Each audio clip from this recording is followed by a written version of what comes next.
Hey there, folks. Welcome to Spectrum Pulse. We talk about music, movies, art, and culture, and it's Billboard Breakdown.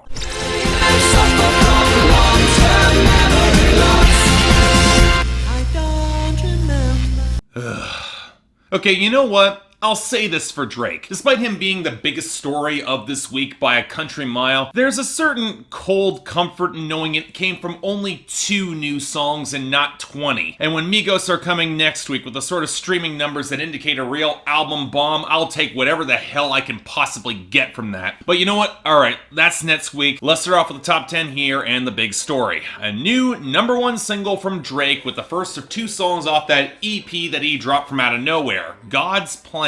Now, I'll be covering this song at length much later, and I will say that I called this, him debuting on the charts this high, but apparently the US has been craving new Drake much more than I have, because the streaming numbers that this got on Spotify were literally record-breaking. And when you combine that with big YouTube and topping the sales charts, it was the #1 breakthrough that I've been predicting would come for some time, given the softness of the top 10. Now, if it wasn't for Drake, Perfect by Ed Sheeran would have gone back to #1. But as of now, it's at #2, because it got unseated at every position except radio, and even there it's kind of shaky. It's not going back to #1. I'd say Havana by Camila Cabello and Young Thug might be in a better place at #3 as its radio losses stabilize, but whatever streaming heights it reached, Drake blew past and then some. I don't see this going back to the top either. Similar case for Rockstar by Post Malone featuring 21 Savage, especially given its bigger losses in every category. It's not rising above #4. And a big part of all that comes with Finesse by Bruno Mars and Cardi B at #5. Yeah, still lagging behind in most categories, but with that radio surge and the coming bump from the Grammys, it's going to be rising up pretty soon. And that's something I won't be saying about Bad at Love by Halsey, which slipped down to #6, which might have happened anyways without Drake, given as its radio has tipped into outright freefall. And this places it opposite our second new top 10 entry, Diplomatic Immunity by Drake at #7. Now, this I don't predict will last nearly as long. It's here because of sales and streaming, and once that bounce ebbs away, it's not been picked up by radio at all, especially when Migos blitzes the chart next week. It's gonna be gone, or at least drop off a fair bit. Now, what will hold the line is New Rules by Dua Lipa at #8. Again, it's only really here because of radio, but at this point, it might be enough. It's still gaining there. Doubtful that'll be the case for Thunder by Imagine Dragons at #9, though, as despite some sales stability, the radio is bleeding fast. Seriously, who is still buying this song? And finally, and in a similar dire boat, we have No Limit by G-Eazy featuring A$AP Rocky and Cardi B at #10, where despite radio actually picking up on it, looks like too little too late, at least for this song. And on that promising statement are losers and dropouts, and honestly it's a little bit dispiriting what we got here. Yeah, for dropouts, I didn't exactly care for Crippy Kush by Farruko, Nicki Minaj, 21 Savage, Bad Bunny, and Russian, but Silence by Marshmello and Khalid was fine enough, and The Weeknd by SZA was legitimately really damn good. Shame that both songs are gonna fall between years. Now for the losers,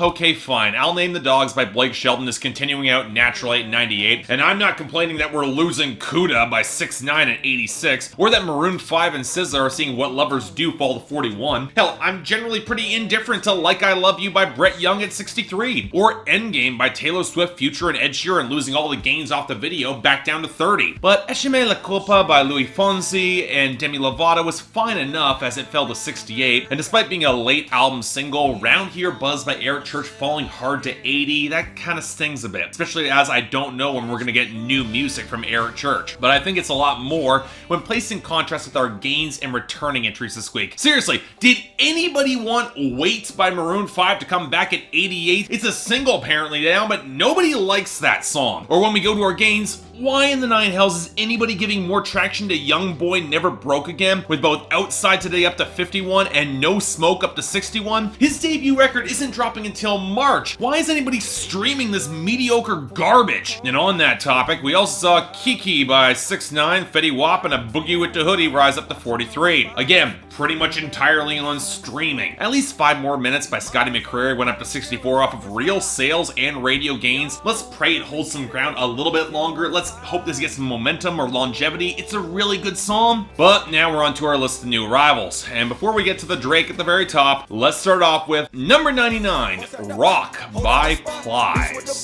Shawty be wet, dope in the pot, beat down the block. The best thing I got, she is my rock. She is my rock.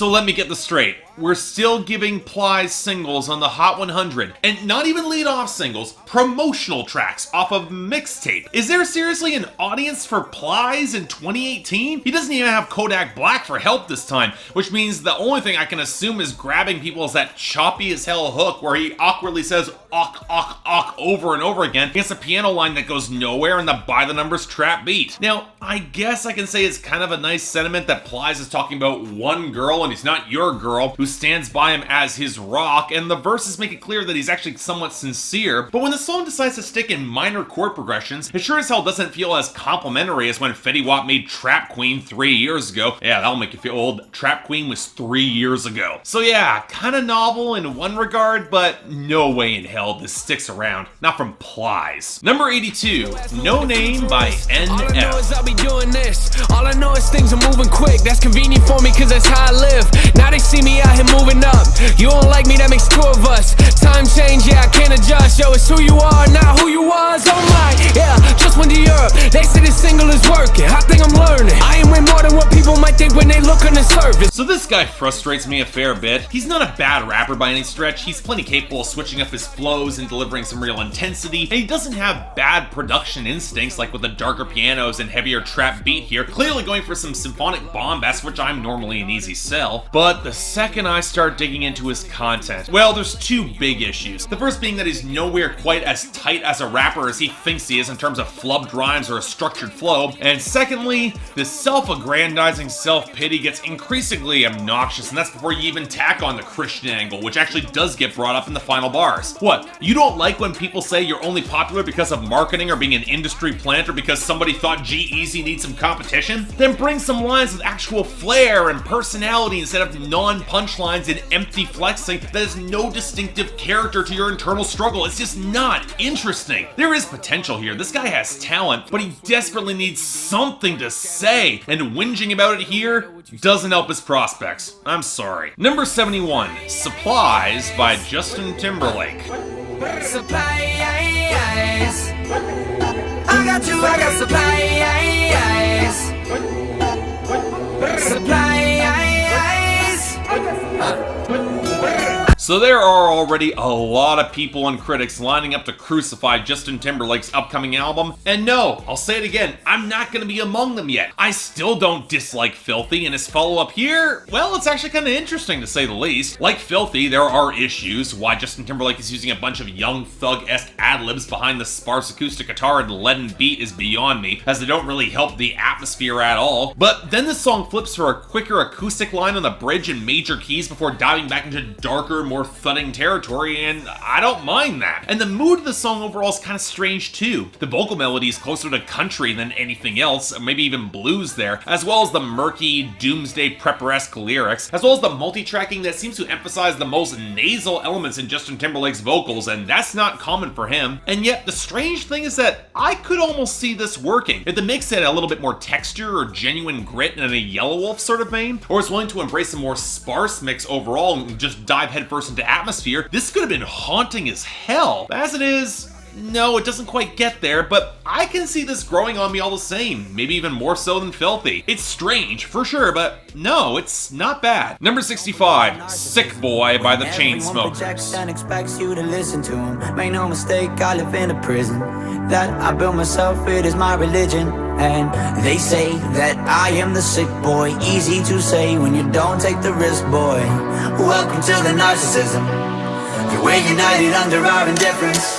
Oh, look, can I just copy what I said about these guys on Twitter when this song first dropped? It's not like it smells anything less like a cheap 21 Pilots ripoff now, except with no guts, ugly shrill synths, and vocal layering, no significant groove, and shockingly clumsy musical dynamics in the crescendo and the integration of the piano. And let's put aside how Andrew Taggart is no Tyler Joseph. The real issue is the songwriting. Just like NF, it's self-flagellating but self-aggrandizing at the same time, except throwing all sorts of empty shots at coastal pretensions as as if the Chainsmokers aren't just as vapid. Seriously, how many likes is my life worth? That's a line that would play in the parody of this song, but the Chainsmokers are expecting us to take this all completely straight and seriously on a song where they expected us to feel sorry for them for enabling their narcissism. Ugh, no, I'm sorry. This is starting to reach AJR levels of privileged delusion, and while it's not quite as ear-shreddingly annoying, it's still really insufferable. Next, number 56, Mine by Bazzi. Hands on your body, I don't wanna waste no time. Feels like forever, even if forever's tonight. Just lay with me, waste this night away with me. You're mine.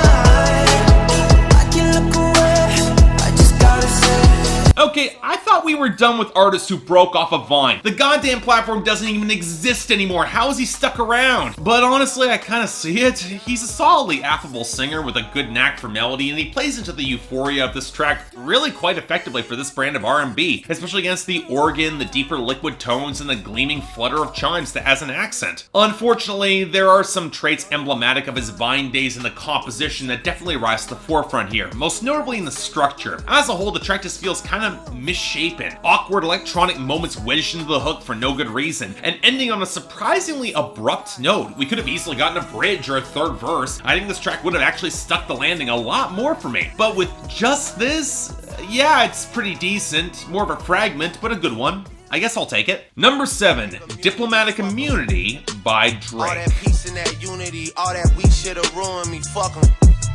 Yeah. Cause niggas started talking to me like I'm slowing down. Opinions over statistics, of course. Gassed off journalistic. Come at me and all you'll get is the ballistic report. Book a private room at Wally's, way to twist in the court.